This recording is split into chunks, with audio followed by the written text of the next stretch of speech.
আগামীকাল থেকেই কমবে তাপমাত্রা। রোববার থেকে দেশব্যাপী বৃষ্টির আভাস রয়েছে বলে জানিয়েছে আবহাওয়া অফিস।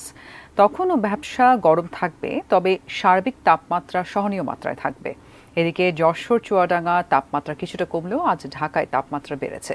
চট্টগ্রাম ও সিলেট বিভাগের দু এক জায়গায় অস্থায়ীভাবে দমকা বা ঝড়ো হাওয়া সহ বৃষ্টি ও বজ্রপাত সৃষ্টি হতে পারে। সেই সাথে কোথাও কোথাও বিক্ষিপ্তভাবে শিলাবৃষ্টি হতে পারে বলে এসব তথ্য জানিয়েছে আবহাওয়া অধিদপ্তর। এছাড়া দেশে অন্যত্র অস্থায়ীভাবে আংশিক মেঘলা আকাশসহ আবহাওয়া প্রধানত শুষ্ক থাকতে পারে। দেশের অন্যত্র মৃদু থেকে মাঝারি ধরনের তাপপ্রবাহ বয়ে যাচ্ছে এবং তা অব্যাহত থাকতে পারে। সারা দেশে দিন এবং রাতের তাপমাত্রা প্রায় অপরিবর্তিত থাকতে পারে। এ সময় জলবাষ্পের অধিক্যের কারণে অস্বস্তি ভাব থাকবে।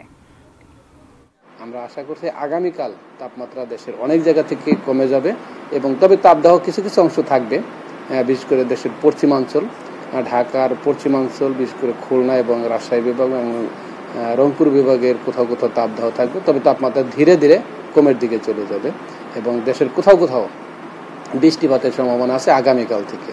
সেই বৃষ্টিপাত কোথাও কোথাও হলে, বিক্ষিপ্তভাবে হলে, বিচ্ছিন্নভাবে হলে তাপমাত্রা আস্তে আস্তে কমের দিকে চলে যাবে এবং আমরা আশা করছি সেই বৃষ্টিপাতের প্রবণতা সামনের দিনগুলোতে আস্তে আস্তে বাড়তে থাকবে।